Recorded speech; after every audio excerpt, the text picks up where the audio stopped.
And for our leading story, the Citizen Economic Empowerment Council has been launched. The 9-member council is chaired by Lincoln Mota. The Minister of Commerce, Industry and Trade, Honorable Mangxoba Khumalo, announced the council at Mountain View in Pabane, giving the members a strict mandate to ensure that benefits of the Citizens Economic Empowerment Act are felt across the length and breadth of the nation.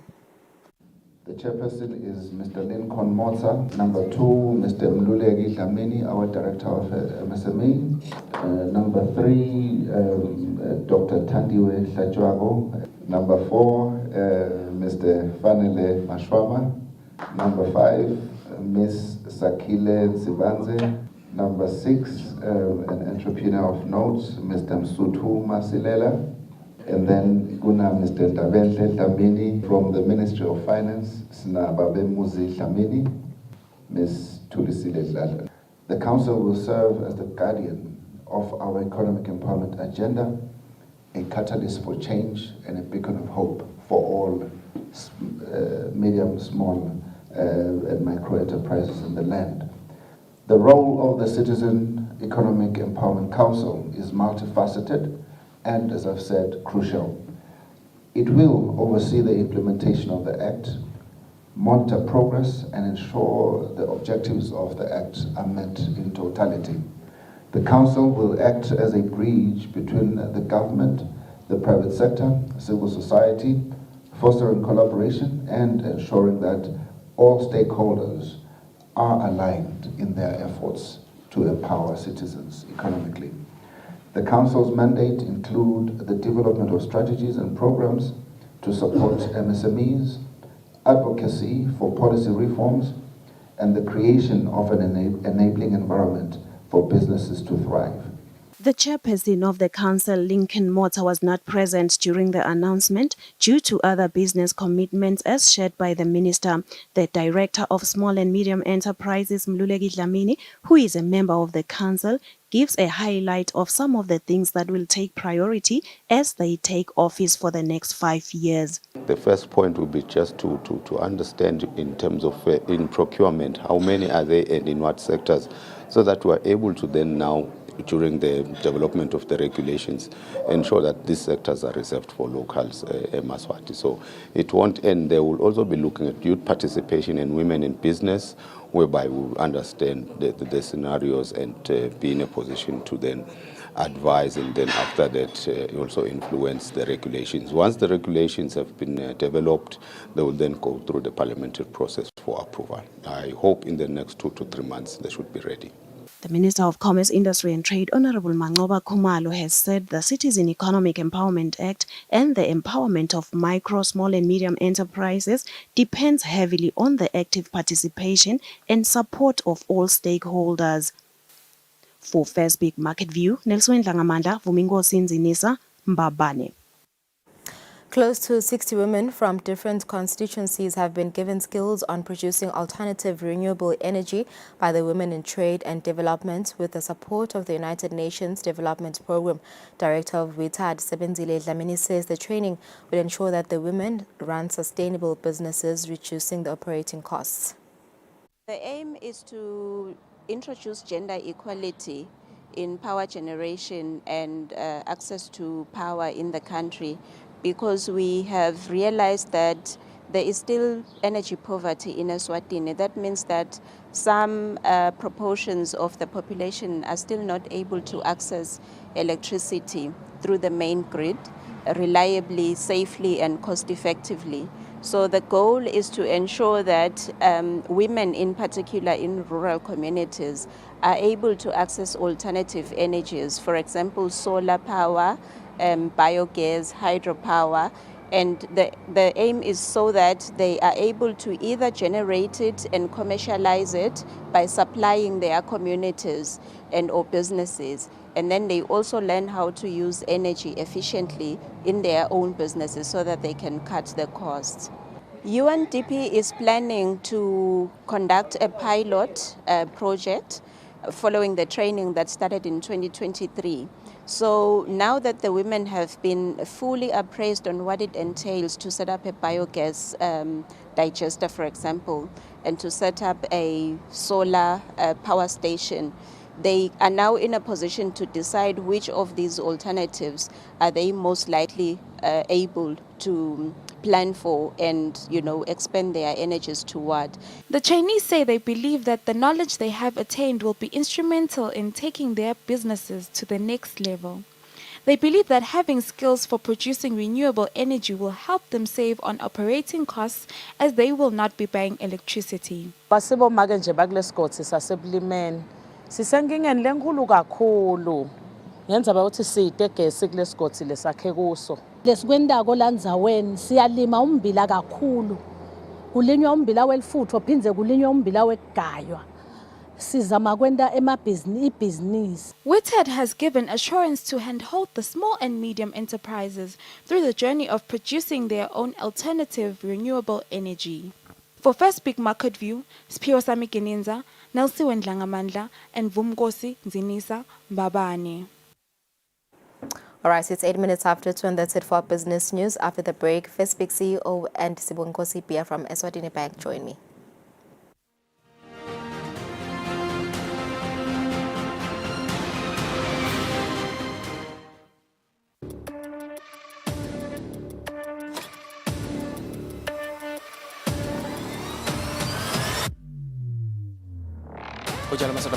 Sabatandi ukuthi njengalokhu sivile sive sithi khulumeni.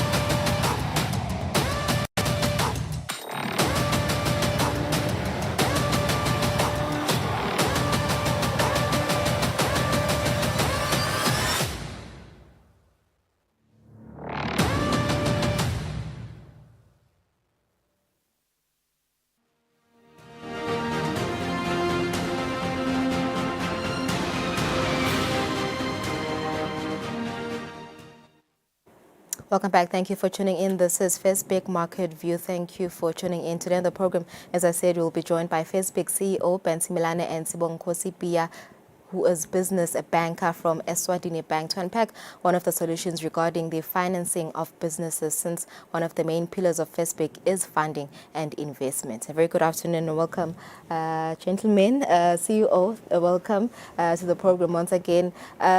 I think we want to know what does Eswatini Bank offer for First Big customers? Why do you prefer Eswatini Bank as opposed to other service providers? Thank you, Mtombeni, and thanks for having First Big on the show. Eswatini Bank, one of the strengths of the bank is that it's a development bank.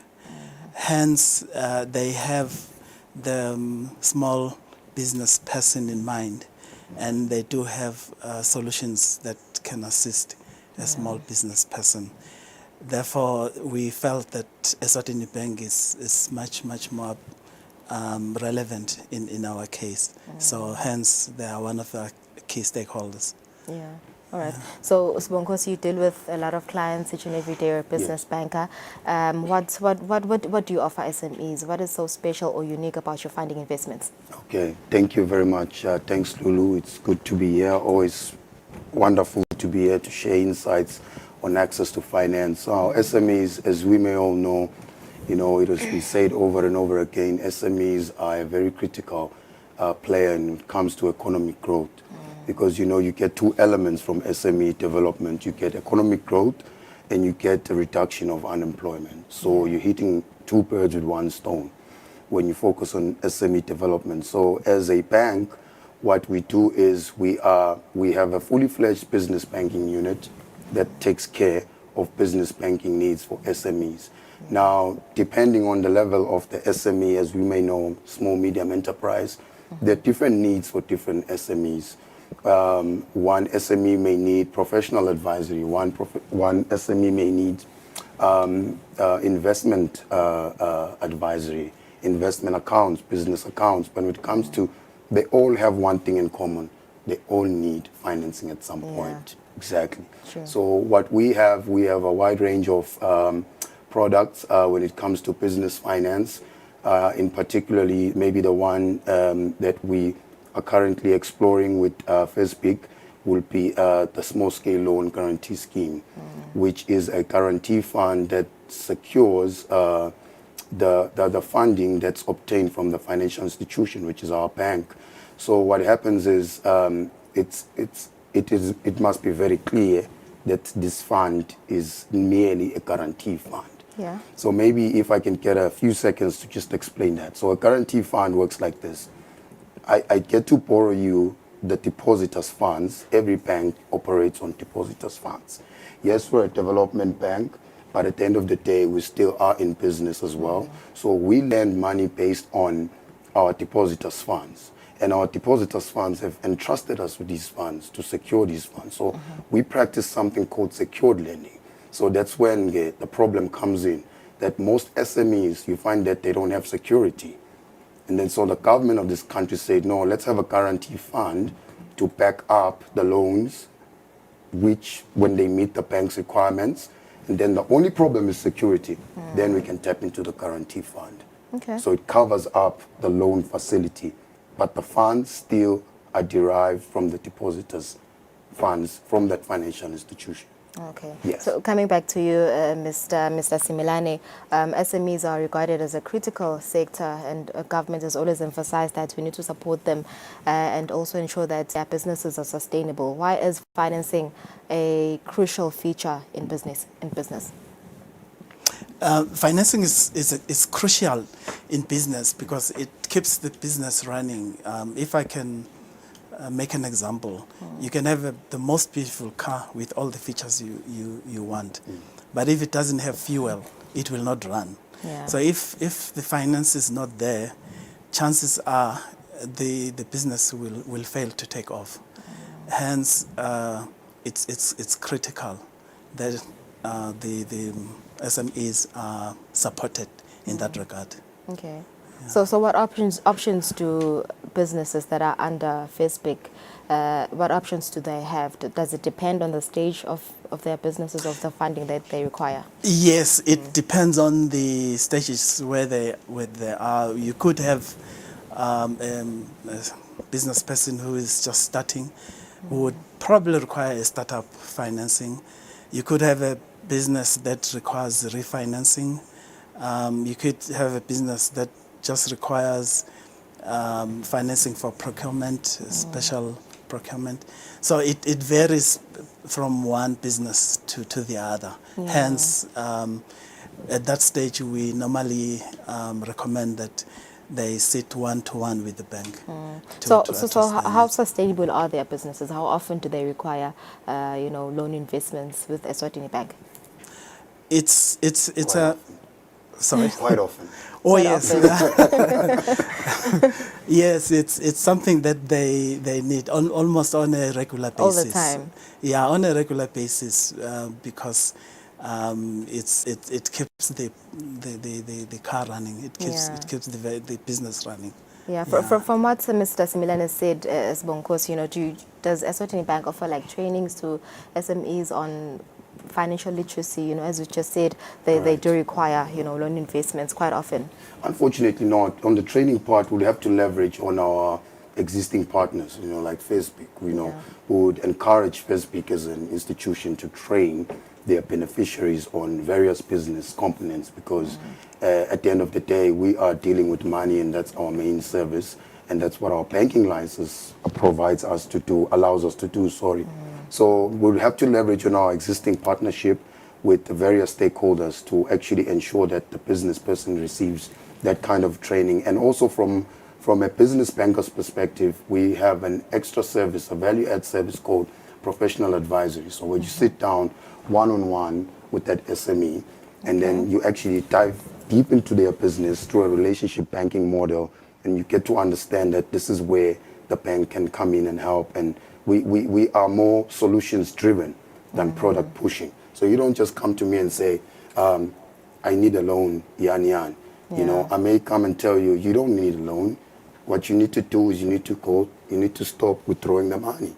Yeah. You need to fix this and that and this and that. So that's where professional advisory comes in. So are you particular in the type of business? Do you want diversity? You just fund any business that has sustainability potential? Yeah, we fund any business. The key is viability. The key is for the business to have viability and at the very core of the business, we look at the viability. Yeah. So we don't have a specific choice to say maybe this is the businesses that, though the bank has something called a risk appetite. In any financial institution, there's always a risk appetite. So you may find that in that particular time, that season, point in time, the bank does not have appetite for that type of a sector for various reasons. Could be industrial issues. It could be a lot of things that are involved in that kind of industry. And then the bank always has to revisit its risk appetite and yeah. Yeah. So let's talk about the growth of SMEs, Mr. Simelane, under FESBIC. Do you see growth regarding that? It really fluctuates. Seasons are not the same. Some do show some elements of growth and success, but some do struggle here and there. I would say in some cases it can also be seasonal. It depends. For example, with agriculture, the weather also does have an impact on the success of the business. With the other businesses, maybe the prices of fuel can also influence. But I would say on average, we do see growth and to some extent on some of the business. Okay, that's positive. So let's talk about the government credit guarantee loan scheme. Who qualifies, what are the requirements, documents that businesses need to prepare? Okay, who qualifies? Maybe let's start with that one. Any legally registered business under the laws and regulations of the Kingdom of Eswatini qualifies. It could be a startup, it could be an existing business, whereby on a startup basis, the fund will cover 95% of the loan. Should the loan meet the bank's requirements and it's approved, the fund will cover 95% of the loan, and then the project owner, which is the SME itself, will have to contribute the remaining 5% to see that little bit of commitment, also to say that I also believe in this. Okay, so on an existing business, you will find that the fund will cover 85%. Okay, so that's the first part. And then the second part is the requirements of obtaining this scheme with our financial institution. It's the normal requirements you'd submit for a loan application. You need a business plan. And I think I've mentioned this before. So many people, you find that they don't have business plans. And then it's time for them to be rushing for a business plan. But the problem is, how are you running a business without a business plan? Do you understand? So most of these requirements that we require from businesses, we are assuming on paper that any normal business has got a plan. Any normal business has got cash flow projection for the next 12 months. Correct. Any normal business has got financial statements of its past performance.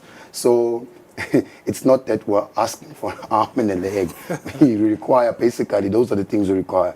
Financial statements, business plan, cash flow, company documents or business registration documents, and then it's your KYC documents, basically. I would just say if anyone is interested in knowing more, visit your nearest Eswatini Bank branch. All right. Are you active on social media? Are you interactive with members of the public? No, me personally. No, on social media. Oh, sorry. Do they get instant responses? Yeah, definitely. Eswatini they have Bank. questions? Yeah, right. Eswatini Bank. We're on Instagram, Facebook, as well as LinkedIn. We are very much engaging, and from time to time we do post nenombolo elcingo whereby umbukeli can reach out. Also maybe on WhatsApp as well. We do post those numbers where you can reach out and get more info. All right. Thank you so much for joining us, Mr. Simelane and Mr. Sibonkosi. There you have it. SMEs, if you want loan funding or funding and investment, do contact Eswatini Bank. Any branches, they're also active on social media. So, yeah, let's take a break. Sabia Kanamanje.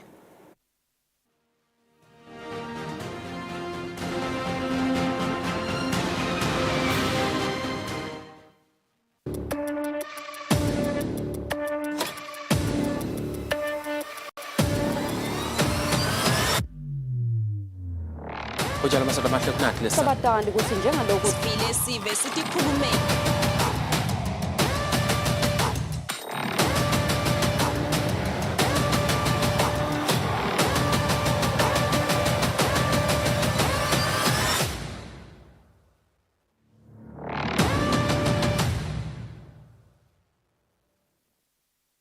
Be sure to catch Business Watch every Wednesday between 2 p.m. to 3 p.m., where we feature the latest updates on business news, market trends, and exclusive interviews with industry leaders, as well as insights on emerging small and medium enterprises in the commercial sector.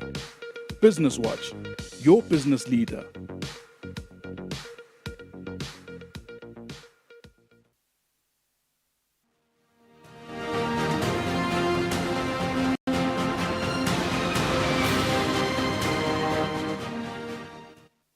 Welcome back. It's 23 minutes after 2 p.m. Thank you for staying with us. We now connect with Sanele Sibia, in-house economist, to get today's financial markets. A very good afternoon, Mr. Sibia. Thank you for joining us. Perhaps we can start with the international markets. We saw that beginning of the week, there were fears of a recession in the U.S. And yesterday, the Bank of Japan hiked their rates. Has there been a turnaround in international markets since the beginning of the week? Thank you, Lou, and good afternoon to the viewer. So what we are seeing in international markets is, in markets are still crippled by the fears of a recession, in the U.S., such that we are expecting jobs data to come out in the U.S. today, not just to really single out whether last week was a one-off occurrence or it is one of those things that we should expect, whether we're driving closer to a recession or not, and whether when the Federal Reserve Bank does act eventually in September, won't it be a case of too late in terms of really trying to drive the economy towards a sustainable growth path while we are also trying to control the interest rates figures. So that's what we are seeing happening in the US, Lou, where we are seeing that, the US is still on the red. So the markets are still really just gripped with that volatility, with losses happening across the spectrum. We're looking at the US, it's still on the negatives. But what we are seeing, the positive of it is, jobs day, in terms of earnings are really just trying to ensure that the markets stay around a long-term equilibrium type of scenario. So what we are looking at in the US is the fact that markets may be going down, but it seems we are back to a long-term equilibrium. The equilibrium we're seeing in the first part of the year, around the 17,000 for the Dow Jones Industrial Average, and then around 15, 16 for the Nasdaq, and with 5.6 for the S&P 500. So markets are a bit cautious, but still cautious on a very positive trend, Lulu. So we're still on those highs that we saw at the start of the year. And then when we move on to Europe, what we're seeing in Europe happening is the fact that those fears still weighing across the world, the recession fears in the US and our expectations of interest rate cuts in September. So what we're seeing happening in Europe is the fact that the FTSE 100 is still around the 8,000 mark, but barely just touching it right now. So what we're also seeing with the DAX in Germany, what we're seeing is, again, it's around the 17,000, which is still around those high rates. And then with the CAC in France, we're seeing that really just close to touch the 7,000 mark. What we're seeing here is, with an exception of France, the equilibrium still remains around the rates at which we were seeing over the years. So there still is that bit of investor confidence in the markets, but it's waning, Lulu. And until and unless we see some policy changes, then we are going to see a downward trend in the market. We're going to be going into a bullish market. When we go into the Asian markets, again, what we're seeing is there is that contrast picture. We're seeing Japan really continuing to sell off, while mainland and the Hong Kong region are still just trying to maintain their ground, and just with a glimmer of hope within the Chinese markets in terms of what we're going to see in terms of the policies to prop up the economy. So the losses associated with the yen really just emanate from the fact that the yen is gaining a bit of ground. So the yen-based assets are now becoming relatively expensive compared to other assets. That's why we're seeing the yen sell off.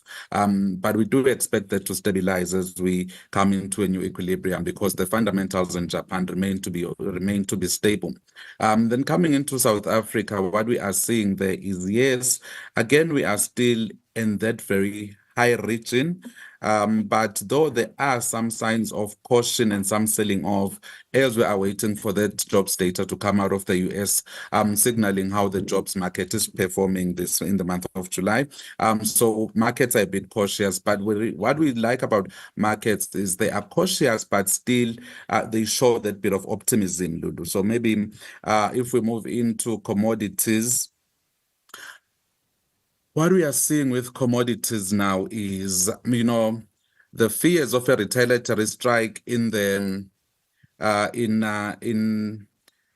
between the Gaza and Israel war is continuing to push up the price of crude oil. But as we are moving and are waiting to see how the numbers are going to come up, what we're seeing is, the price of Brent crude has taken a bit of a dive, a bit of a dip, because we are waiting to see how the jobs numbers are going to come out, and they're going to tell us and give an indication of how the future demand for oil is going to look like. If the job market performs better, then we do expect that number to start picking, Lulu. And then when you compound that with the fears of a retaliatory strike, we might really just see it push towards the 85 mark within a week, but depending on what happens in terms of the jobs data and within the Middle East. And then gold continues to sparkle a bit, on the background of the fact that markets do need a safe haven. And right now, there's a lot of volatility.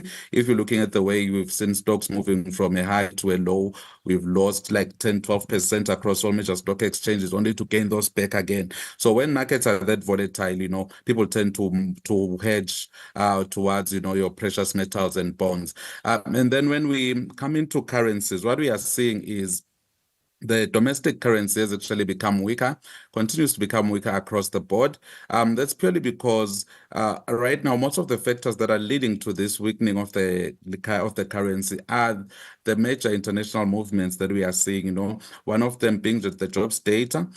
Because right now what markets are anticipating is, if the jobs data comes back more weaker, then we expect more money to go into bonds, and bonds are actually just, the securities that a government sells. So that tends to prop up both the euro and the dollar at this current point. And then also we've seen the local currency losing ground against the Japanese yen on the background of those, that interest rate hike and the $1 billion yen buyout in Japan. So we're seeing those movements happening, Lulu. I thank you. All right, thanks so much, Mr. Spear, for that analysis for today's financial markets.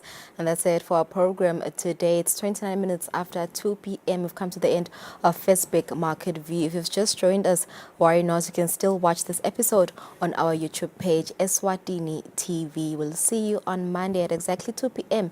Have a lovely weekend. Enjoy the rest of your day.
night, a 5-minute appearance right in the central heart of Barcelona, just a short distance from the Catalan parliament.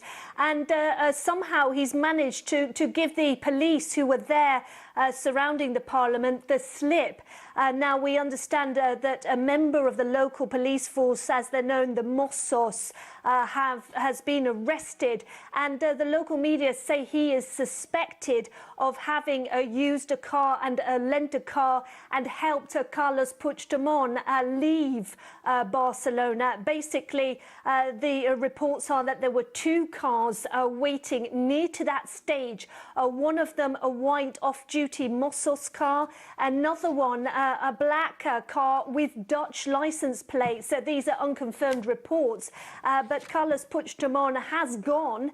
We don't know where he has gone at the moment, and we know that the police and the Mossos are stopping cars across Barcelona city and even at the French border. That's leading to traffic jams, and essentially looking for him because he still faces charges from 2 judges, one of them an investigative magistrate who believes that his misuse of public funds in relation to that independence bid are not covered by an amnesty, and a second judge, a Barcelona judge, who believes that Carlos Puigdemont's close team may have worked with Russian diplomats in order to try to make that independence bid, the breakaway from Spain in 2017, a reality. So still very much a wanted man.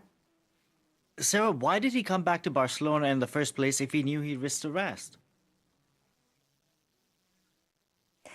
He said that he had to come back to be in the investiture session today in the Catalan parliament.